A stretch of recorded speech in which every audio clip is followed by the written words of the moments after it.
Good evening dear students and my friend.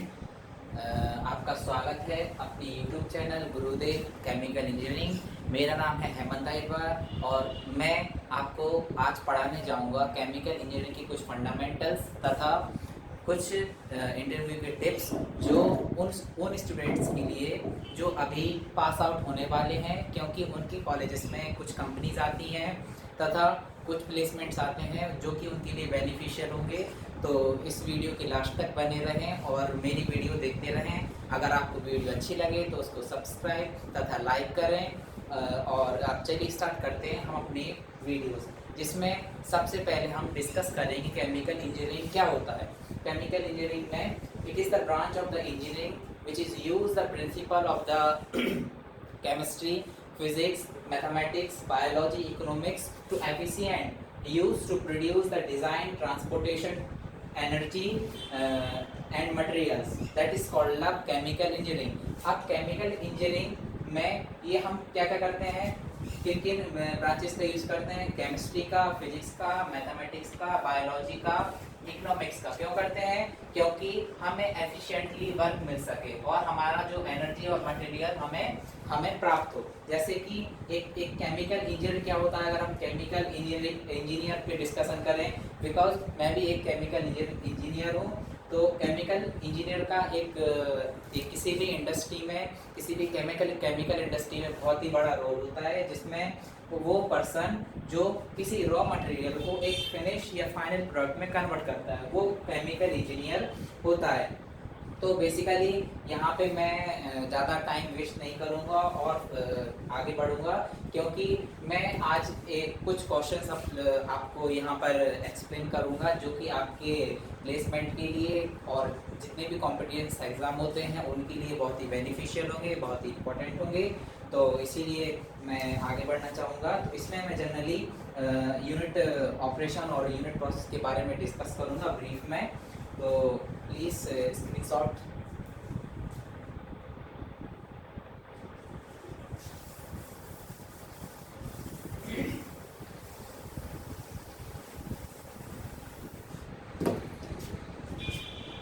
Basically chemical engineering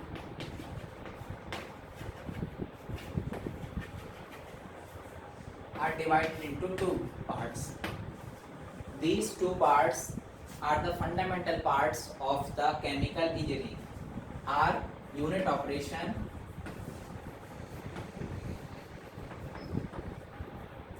and second is the unit process.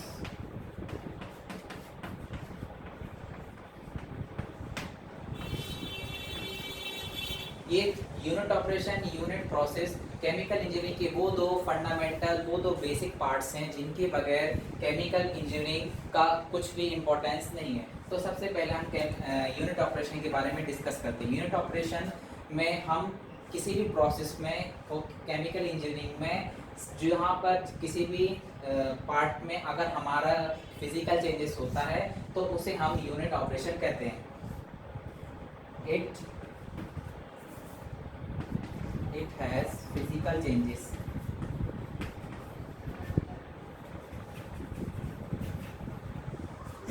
An unit process in which physical plus chemical changes are occurred.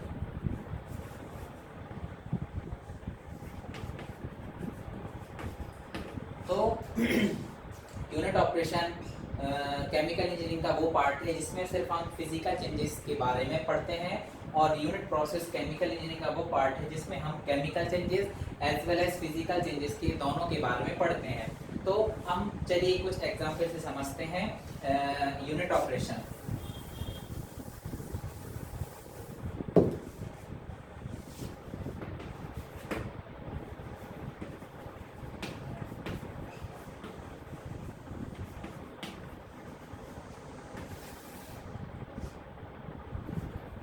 like distillation और it is distillation को हम separation technique भी कहते हैं।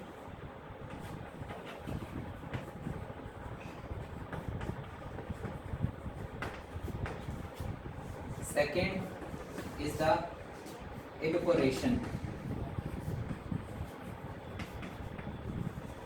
and that is a part of the heat transfer and that is a part of the mass transfer. So both are the parts of the unit operation, like the crystallization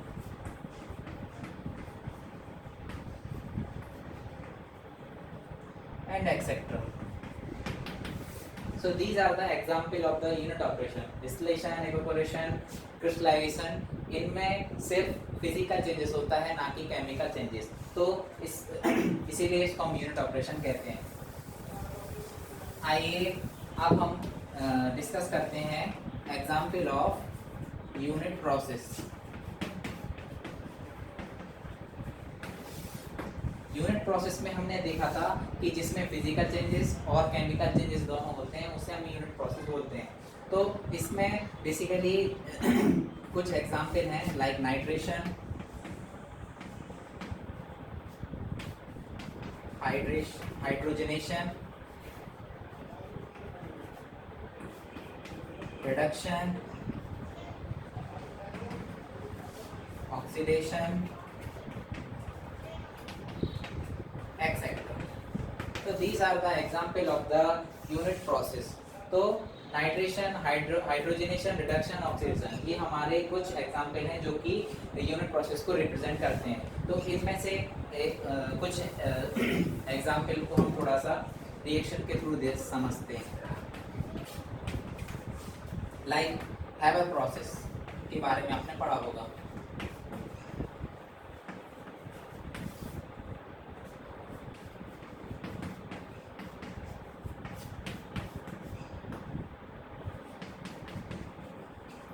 These are the little bit example of the unit process. चलिए आगे बढ़ते हैं हम हमारे unit operation में further.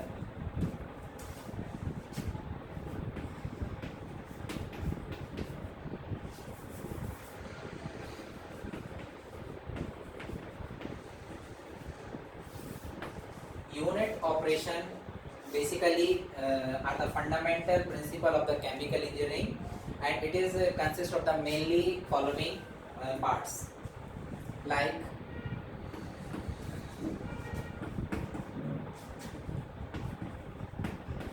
fluid flow, and second is heat transfer, and third one is the mass transfer, and fourth is basically mechanical operation.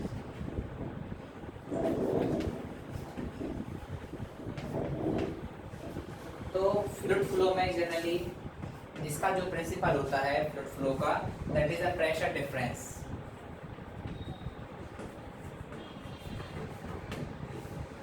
Heat transfer का जो principal होता है that is a temperature difference. Mass transfer का जो principal होता है that is a concentration difference.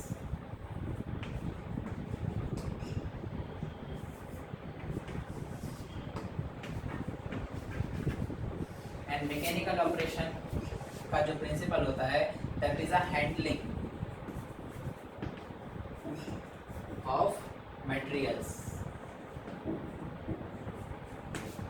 So these are the four unit operation, like fluid flow operation, heat transfer operation, mass transfer operation, and the mechanical operation. जिसमें fluid flow operation that is based on the or it's the principle of is the pressure difference, and the heat transfer of principle is the temperature difference, and the mass transfer of principle is the concentration difference, and the mechanical operation it's the principle is the handling of the materials from one place to another place, like a conveyor.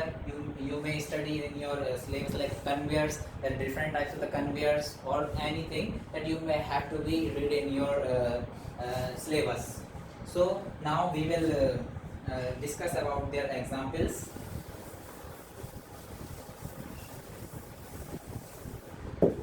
First we will take the example of fluid flow operation.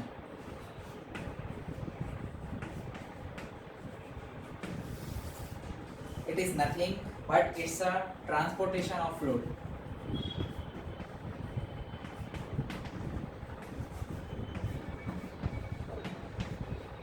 from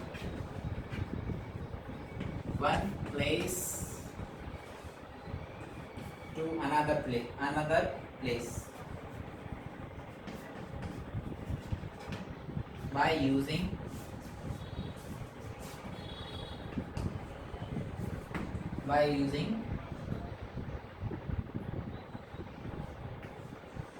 device.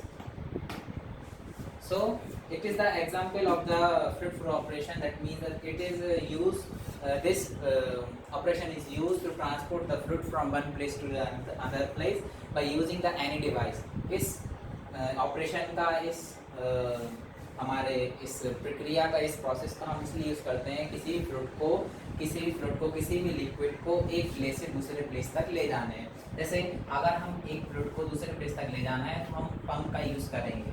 That is a liquid, it is a reservoir, we will be use the reservoir. It contains, इसमें हम liquid भरा हुआ है और ये हमारा जो pump है and that is we pumped from one place to the another place by a device that is called the pump.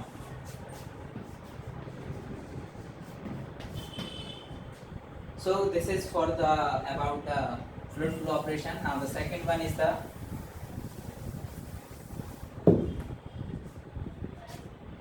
heat transfer.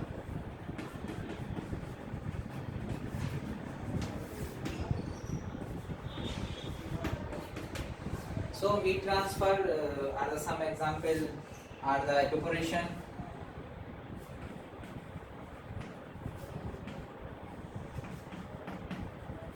the second one is the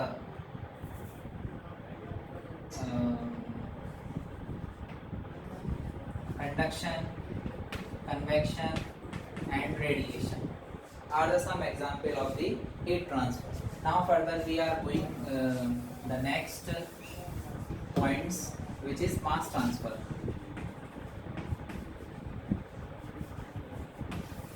So in the mass transfer, you know, first that is distillation,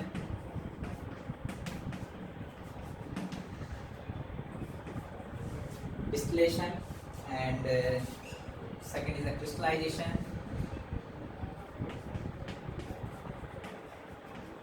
and third is the humidification, etc. Are the some example of the mass transfer. Now last but not least is the mechanical operation.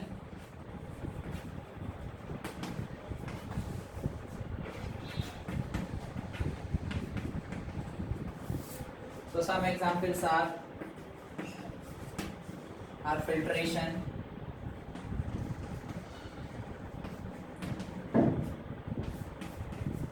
and then you may read the crushing,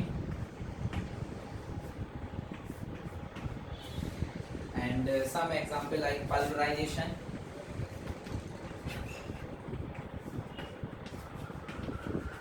are some example of the mechanical operation. तो mechanical operation में करते basically filtration means the छानना, जिससे हम किसी भी material को किसी दूसरे मटेरियल में से हम सेपरेट करते हैं. दैट इज हम unit operation. It means we are using our physical changes. तो फिल्ट्रेशन में हम क्या करते हैं, बेसिकली किसी दो सब्सटेंस को सेपरेट करते हैं किसी एक मीडिया के थ्रू. उसे हम अगर हम अपनी भाषा में कहें तो उसे हम बोलते हैं स्क्रीनिंग. इसमें कई छोटे छोटे पोर्स होते हैं जिनके थ्रू हम मटेरियल को सेपरेट करते हैं. फिर आता है क्रशिंग में क्या करते हैं, किसी बड़े पार्ट को ब्रेक करते हैं छोटे छोटे पार्ट्स में, उसे हम बोलते हैं crushing. Pulverisation are both are the same process. Pulverisation और the crushing are both same. So now we are going to the our next topic that was the important for you and your campus or the placement in which you will be go for interview or you will be attend the question paper that you will have to be solved. तो हम उसको discuss करने जा रहे हैं। तो उसमें आपको कुछ क्वेश्चन बताऊंगा जो कि आपके उस प्लेसमेंट के एग्ज़ाम के लिए और उस रिटन वर्क के लिए बहुत ही इम्पोर्टेंट होंगे। तो क्योंकि अगर आप रिटन अपना टेस्ट निकालेंगे तभी आप इंटरव्यू में पहुंचेंगे। तो अब हम कुछ क्वेश्चन सॉल्व करेंगे जो जो कि आपके लिए इम्पोर्टेंट होंगे। First,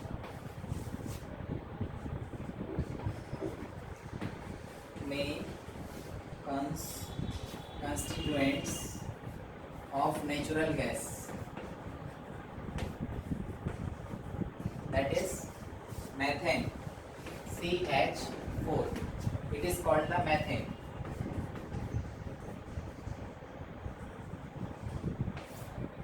Its structure this.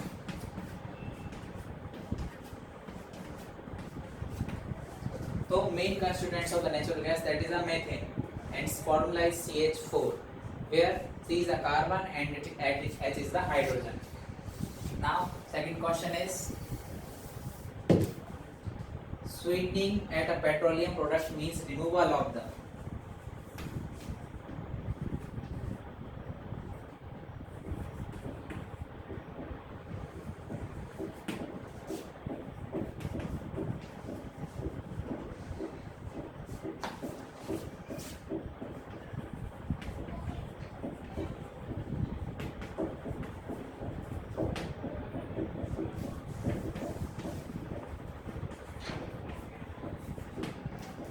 Sweetening process at a petroleum product means the removal of the sulfur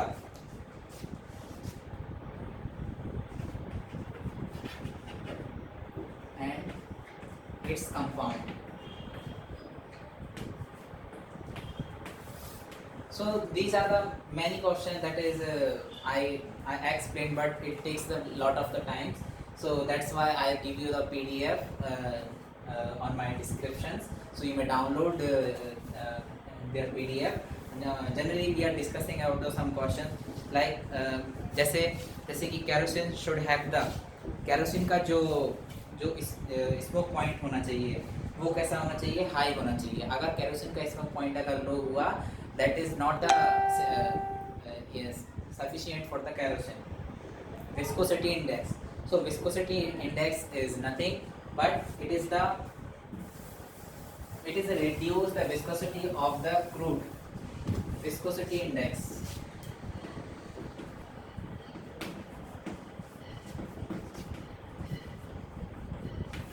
Viscosity index, it is nothing, it means the variation of the viscosity with temperature.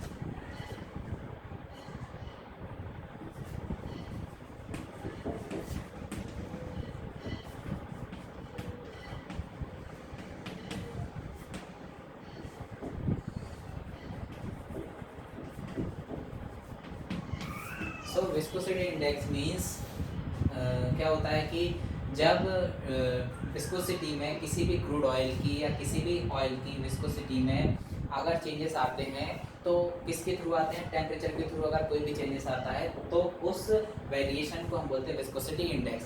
तो ऐसे हमारे पास मेरे पास कई questions हैं जिनको आप पढ़ सकते हैं, डिस्क्रिप्शन में जाकर डाउनलोड कर सकते हैं। अब मैं आपको कुछ इंटरव्यू टिप्स देना चाहूँगा। जब भी आप इंटरव्यू में जाएंगे तो सबसे पहले आपका क्वेश्चन पूछा जाएगा, tell me about yourself. तो आप उसका आंसर आप जानते हैं कि what should you have to be told whenever the person ask you. Second, कभी कभी पूछ लेते हैं कि who is your idol person. जैसे आइडल पर्सन किसी का APJ अब्दुल कलाम है, किसी के विवेकानंद जी हैं, तो इस तरीके से किसी के डॉक्टर अम्बेडकर जी हैं। तो इस तरीके से कई आइडियल पर्सन हैं, तो वो आपसे पूछ सकते हैं। अगर आप आइडियल पर्सन के बारे में बता रहे हैं तो उनके बारे में आपको कम्प्लीटली इंफॉर्मेशन होना चाहिए। Now second question is, why have you left your previous job, या अगर आप किसी प्रीवियस जॉब करते हैं, अगर आप फ्रेशर नहीं हैं तो आपसे ये क्वेश्चन पूछेगा कि आपने प्रीवियस अपनी जॉब को क्या छोड़ दिया है। Now second is what is your daily schedule, आपके डेली शेड्यूल के बारे में भी पूछा जा सकता है। एंड अगर आपने मेंशन किया है कि आपकी जो हॉबीज़ क्या है, तो आप अपनी हॉबीज़ के बारे में कम्प्लीटली पढ़कर जाइए। और what is your special about your sister brother और जो भी फैमिली मेम्बर्स है उसके बारे में आपसे इंफॉर्मेशन वो पूछ सकते हैं। एंड और वो ये भी पूछ सकते हैं what is your achievement in your life, आपने अपने जीवन में क्या उपलब्धियाँ हासिल की हैं उनके बारे में आप मुझे बताइए ब्रीफ में। फिर नेक्स्ट क्वेश्चन है tell me about your project, what is your project, आपने प्रोजेक्ट में क्या बनाया जो कि जिससे कि आपको कुछ नया सीखने को मिला, that is called the innovation. And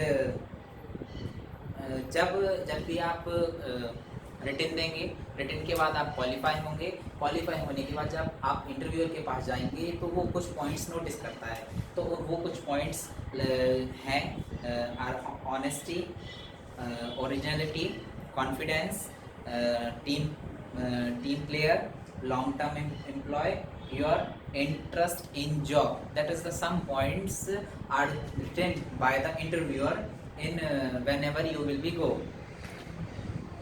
before interview के पहले आपको प्रॉपर आपका ड्रेस होना चाहिए। इंटरव्यू आप समय से आप टाइम से आप पहले पहुँचे, रीच बिफोर द टाइम, और एक दो एक्स्ट्रा पेन लेकर जाएं, और जितने भी जो डिफरेंट टाइप्स के आपके जो मीन्स कॉमन थिंग्स होती हैं वो भी आप लेकर जा सकते हैं। और आप कुछ मॉक इंटरव्यू भी प्रिपेयर कीजिए पहले से ही, जिससे कि आपको उनके सामने हेजिटेशन ना हो, बिकॉज हेजिटेशन क्या करता है, it is a bad impacts on the interviewer. Research about company, और कंपनी के जब भी आप किसी भी कंपनी में इंटरव्यू देने के लिए जाएं तो उस कंपनी की सारी डिटेल्स को निकाल लीजिए, और कुछ उसके जो भी कॉमन क्वेश्चन है वो आप प्रिपेयर कर लीजिए। जब भी आप इंटरव्यू दें तो आपके चेहरे पे स्माइल होना चाहिए, आपका जो हैंडशेक मिलाने का जो तरीका है दैट शुड बी फ्रेम्ड, और आपका आई कॉन्टेक्ट होना चाहिए, और उस जॉब के लिए आप सूटेबल हैं कि नहीं, that they will be decide by the interviewer. And you should have to be ask the feedback. इसका मतलब ये है कि आपको जब भी आप इंटरव्यू देंगे तो लास्ट में आप ये भी पूछ सकते हैं कि मुझसे क्या गलती हुई है, या फिर आपको अपना फीडबैक लेना चाहिए, कहने का मतलब ये है। और अगर आप जिस भी जगह पर रह रहे हैं उस जगह का आपको पूरा इन्फॉर्मेशन होना चाहिए। जैसे सपोज मैं बीना में रहता हूँ तो मुझे बीना की सारे जो हिस्ट्री है और जो भी जियोग्राफी है उसके बारे में मुझे इन्फॉर्मेशन होना चाहिए। What is the famous in our place, और what is the something that is a focused in our place where we are living. So thank you for watching this video.